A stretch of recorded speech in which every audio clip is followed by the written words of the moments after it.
Cuando en el 2008 se expidió la ley 1257, las mujeres en Colombia celebramos. Por fin había una ley que había tenido un proceso participativo que interpretaba los anhelos de las mujeres colombianas a una vida libre de violencia y que dotaba de herramientas al Estado, a la sociedad, a los mismos movimientos de mujeres para ir avanzando en construir la democracia y la vida sana que todas merecemos. Llevamos casi 3 años de expedida la ley y queremos hacerle el seguimiento a un caso emblemático que se dio en el Valle del Cauca, un caso en el que se reúnen múltiples violencias contra las niñas y las mujeres. Es el caso de Marta Isabel Rondón, una niña del municipio de Yotoco que ha sido víctima de abuso sexual, de incesto y de muchas otras violencias de parte de su padre, pero también de parte del Estado y la sociedad. Remendando alas rotas vamos, con hilos de luz y de color, con la ley 1257 vamos a aprender que nuestros derechos podemos defender, remendando alas, remendando alas rotas, remendando. Nosotros vivíamos en Viges y entonces él un buen día llegó, que nos vamos. Entonces le dije, ¿nos vamos para dónde? Y me dijo, nos vamos ya. Y entonces yo le dije, no, yo no me quiero ir para ninguna parte. Nos montó en esa moto y era ande carretera, ya llegamos a una zona ya, ¿cómo es que se dice? Como el campo, cogimos carretera arriba, y cuando llegamos a una finca, yo ya me puse a llorar y me decía que dejara de llorar, Yo no podía dejar de llorar. Me dijo, pues no, vos te vas a quedar aquí y si te preguntan qué sos vos, le decís que vos sos mi mujer.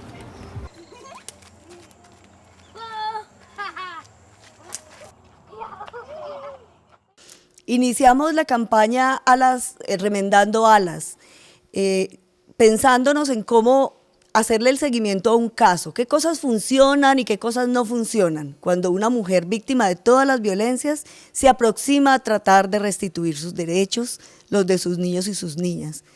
Y allí fue donde, inspiradas por esa historia que nos contó otra mujer, una ciudadana de Yotoco, que escuchó la historia y al contrario de todo el pueblo de Yotoco, en lugar de censurar, juzgar y murmurar, buscó a esta mujer y se aproximó a ella y comprendió la magnitud de su tragedia personal y sintió que no era una tragedia personal, sino que era la tragedia de un pueblo que no ha logrado entender y cómo buscar formas de convivencia pacíficas entre hombres y mujeres. Un día una compañera de trabajo me insinuó que había en los planes había una niña que era víctima, que ella vivía con el papá y que de esa relación habían 6 niños.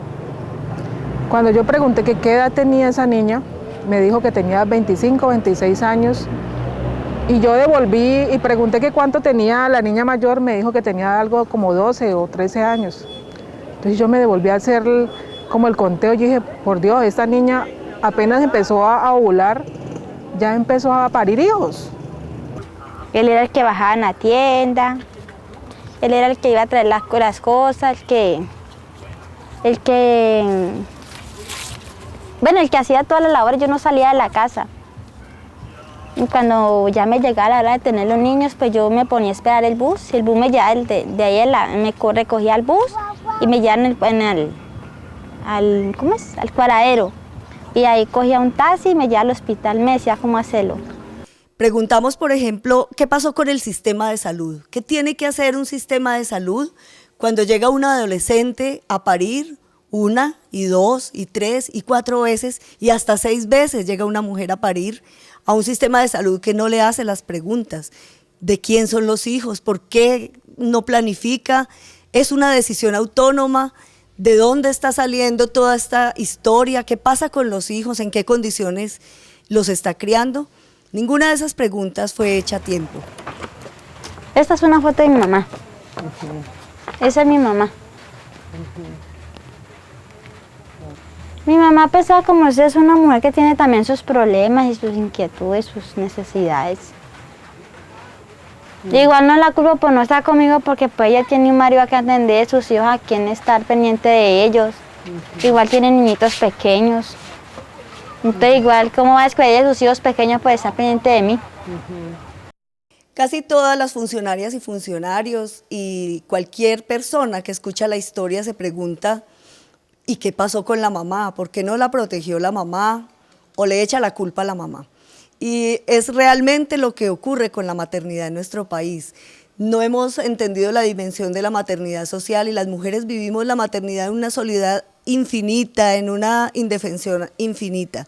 Esta mujer campesina intentó proteger a su hija, tal vez tarde, cuando el padre ya la había raptado y la había llevado hacia tierras desconocidas para ambas.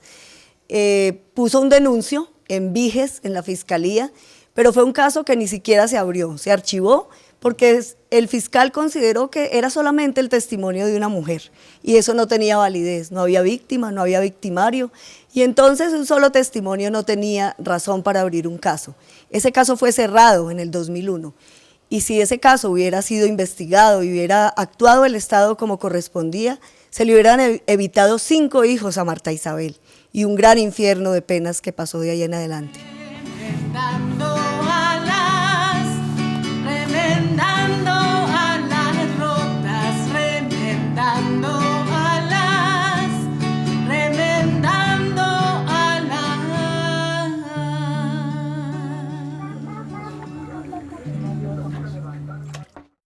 Buen día, las trabajadoras de bienestar familiar hicieron la visita. Ahí fue donde ya empezaron a cuestionar a Marta y le pasaron el caso al comisario y al agente Anderson García, que es el de infancia y adolescencia. Ahí fue donde ellos empezaron a hacer su trabajo. En esta campaña destacamos que no hay que hacer grandes heroísmos para cambiar una historia. Lo que hay que hacer es la simple tarea de lo que nos corresponde. Y hubo ocasiones en las que la gente hizo su labor. Por ejemplo, una madre FAMI que reiteradamente empieza a ver la desnutrición de unos niños, el miedo a hablar, el miedo a jugar, el miedo a actuar, el silencio de una madre y su temor, y decide reportar este caso a Bienestar Familiar. Ese es un caso ejemplar de cómo uno, haciendo lo que le corresponde, logra cambiar una historia. El otro ejemplo de cómo funcionan las instituciones cuando hay personas sensibles al frente es el caso de Anderson García, policía de infancia y adolescencia de Yotoco, quien desde el principio afinó su mirada, ofreció salidas, ofreció compañía, estuvo todo el tiempo y permanentemente acompañando a Marta Isabel, ofreciéndole la solidaridad, haciéndole sentir que no estaba sola, y esto cambió definitivamente cómo se sentía la víctima frente al caso. Un día llegaron y entrevistaron los muchachos y ya pues Julio dijo con quién dormía yo y entonces y ahí se fueron, ya los días vinieron, llegaron los niños, ya eso fue peor para mí. Eso fue ya peor para mí porque eso fue como lastimar la herida más de lo que estaba, ya sin los peladitos.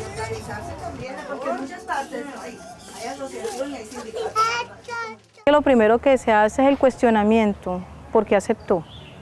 Sí, o sea, lo primero que de pronto se piensa es hasta qué punto ella aceptó que las cosas se dieran dando. Allí es claro lo que dices, no juzgar, porque es que a veces uno lo mira como desde el marco de referencia que uno tiene, ¿sí? Entonces, como yo sí puedo, yo sí lo he hecho, yo no permito que este hombre me pegue, yo no permito que este hombre me pisotee, entonces, ¿por qué lo hace? Ay, con el comisario, horrible. Y una vez me dijo, es que si yo quiero no te entrego a tus hijos, si yo quiero los doy en adopción y todo, no te los entrego. Y le dije, ¿por qué me los va a entregar?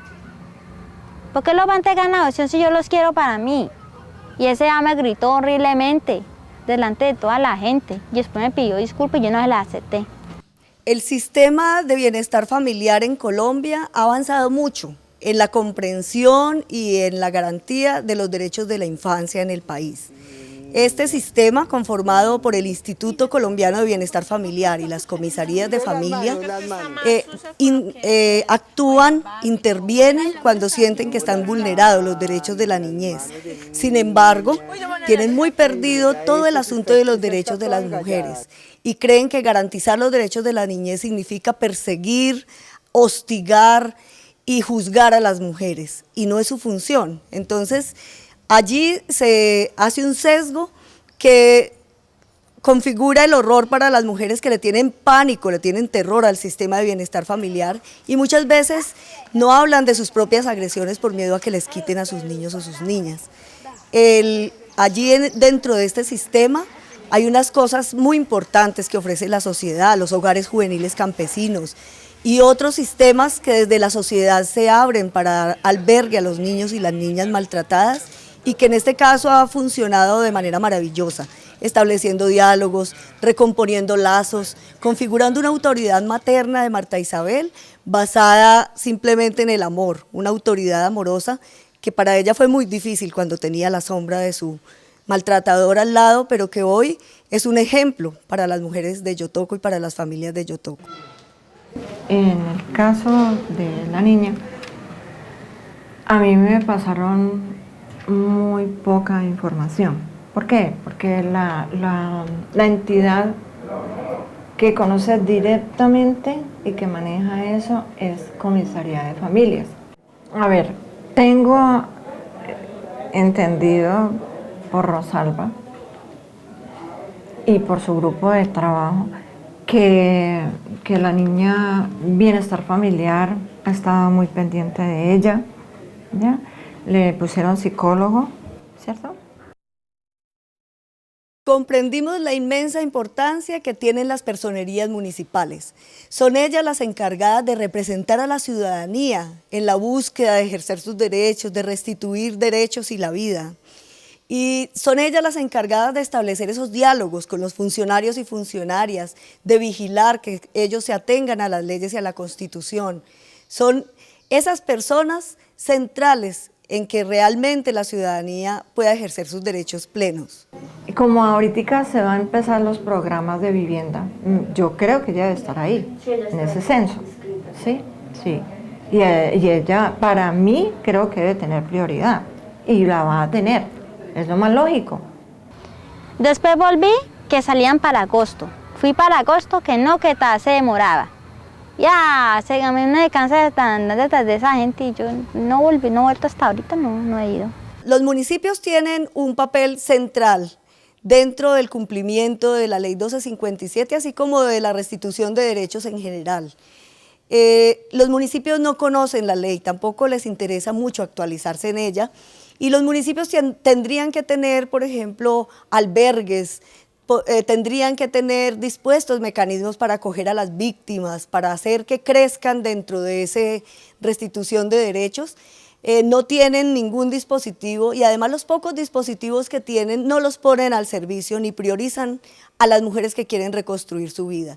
Marta Isabel tiene una choza construida con sus mismas manos, pero el comisario de familia le exige que le ponga piso, que le ponga cocina, que le ponga baños, y ella lo tiene que hacer por su propio esfuerzo. El municipio no le ha dado un subsidio de mejoramiento de vivienda, a pesar de que lleva años pidiéndolo. Ella no es un caso prioritario, porque no pone votos, porque no está inmersa en un sistema político electoral que el municipio exige para poder atender las necesidades de las personas.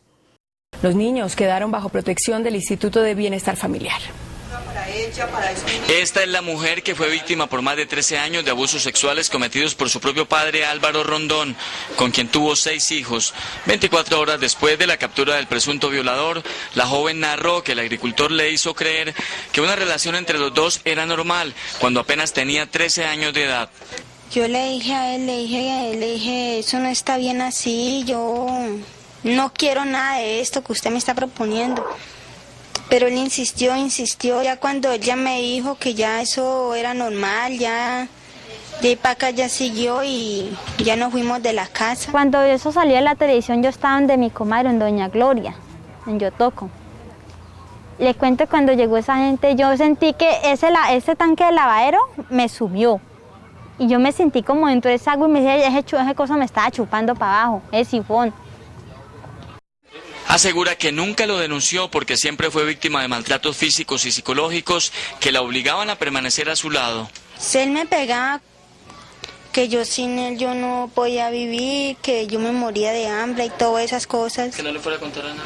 que no le fuera a decir a nadie, que no le fuera a decir a mi mamá. Álvaro Rondón, de 53 años, rindió su primera indagatoria ante un fiscal de Buga por los delitos de incesto y acceso carnal violento agravado, mientras que en Yotoco sus habitantes no salen de su asombro al comprobar el daño causado por este hombre a su propia hija. Y lo más terrible es cuando yo veo que no le taparon su carita, sino que de una vez, entonces yo dije, por Dios, violentada, atropellada, y ahorita sí pues carne de cañón hasta de los periodistas. A las 6 de la mañana un tipo por las calles de Yotoco gritando, mujer violada por su padre y le tuvo 6 hijos. Que hubieran sacado mi vida así, que me hubieran expuesto así de esa manera, de que si antes yo bajaba y subía, y si la gente lo sabía no me señalaba. Ahora todo el mundo iba a saber quién era Marta Isabel, y sabían que esa hija era yo, y que ese era el padre. Y todo el mundo me señalaba. Sí, la gente sabía, porque ya después de que todo, nosotros sí más o menos sospechábamos. Después de que pasan las cosas que la gente dice, sí, nosotros sabíamos o todo eso. Pero igual la gente no se atrevía a hablar. Y entonces, yo digo, si la gente no lo hacía, ¿cómo lo iba a hacer yo? Debemos regalarle un mundo nuevo que tenga un porqué, sí, una ventana. Abrirle solidarios una puerta que lleve solamente a la esperanza. Ya me animé, fui a estudiar a Buga, me decían cómo dejarte estudiar, eso no es para antes, para sacar ánimos, alas. Volví a estudiar y arranqué de cero otra vez. Y eso estoy haciendo, levantándome otra vez. Pero antes yo estaba sola, yo decía, yo hablo y ¿quién me va a creer? Y entonces ahora, eso es lo que me ha dado seguridad, de que hay personas a mi lado, que creen en mí y que me han ayudado. Y que me han dicho, me han mostrado un apoyo, una ayuda incondicional y un apoyo. Isabel Rondón. Sí. Rondón, cédula. ¿No será ese que me hay? No.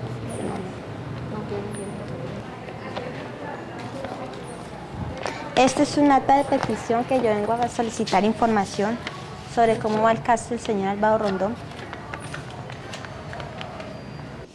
Y aunque todas las evidencias jurídicas, biológicas, de todo tipo, científicas, respaldan los argumentos y el caso de Marta Isabel, la justicia simplemente sentencia con las mínimas penas, 85 meses, para el hombre que hizo que más de la mitad de su vida fuera un infierno de negación, de raptos y de todo tipo de violencias.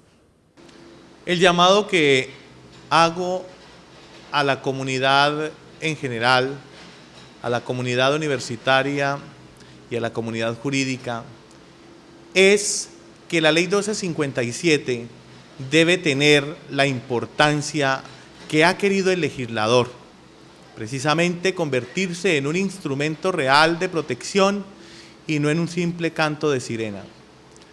Nosotros, como operadores jurídicos, particularmente como juez de la República, nosotros como docentes universitarios, particularmente como docente de la Universidad Libre, de la Facultad de Derecho de esta ciudad, y nosotros como sociedad y particularmente como hombre, debemos ser conscientes y dar este mensaje alentador de que tenemos un compromiso real, un compromiso serio y contundente para que la Ley 1257 entre a operar en Colombia.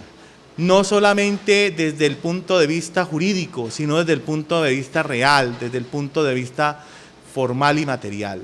En esta campaña hemos tenido grandes logros.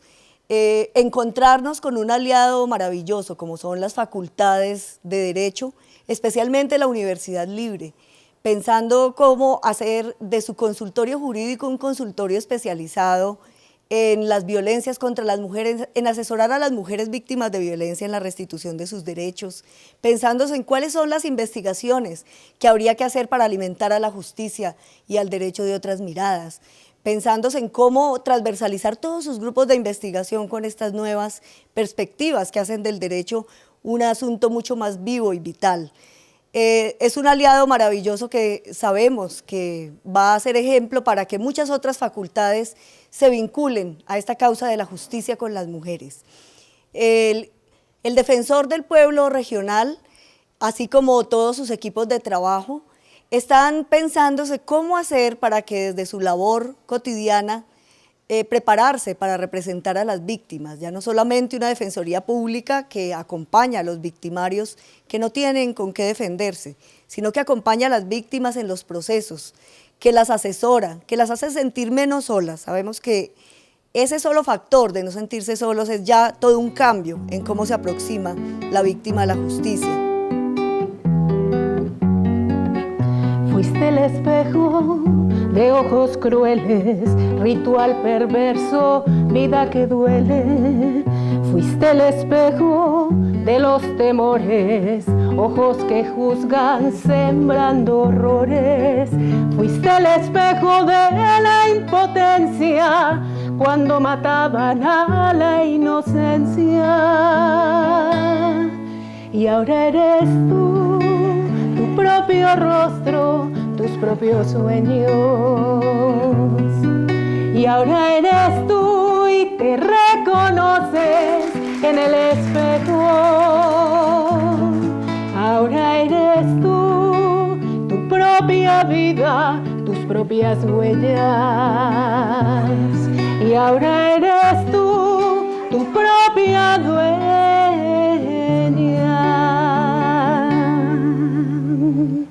Fuiste el espejo de ojos poesía, la resistencia, la fe en la vida. Fuiste el espejo de ojos ternura que andan soñando bellas locuras.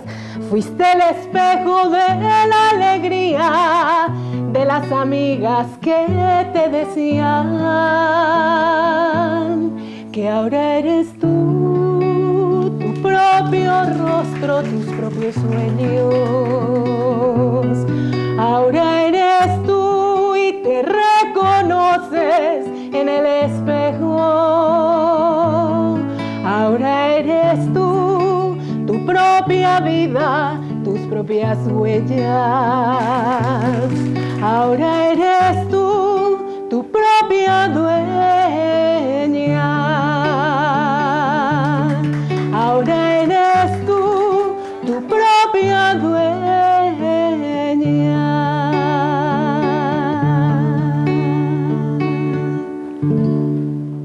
Por eso, para remendar las alas rotas de las mujeres, rotas por la violencia, por la inequidad social, por las injusticias, requerimos justicia con las mujeres.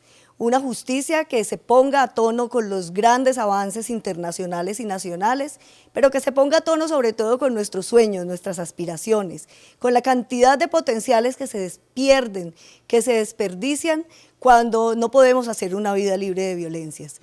Esa es nuestra campaña, queremos justicia con las mujeres y les invitamos a escribirle miles de cartas, de frases, de casos a Vivian Morales. Es la primera vez que en el país tenemos una fiscala general y creemos que ella es un símbolo de que la justicia puede aproximarse a la vida de las mujeres. Y por eso le vamos a escribir miles de cartas y le vamos a entregar simbólicamente nuestras alas rotas. Quizás cuando una justicia se aproxime a lo que nosotras necesitamos, es el inicio de empezar a remendar nuestras alas y sabemos que lo podemos hacer.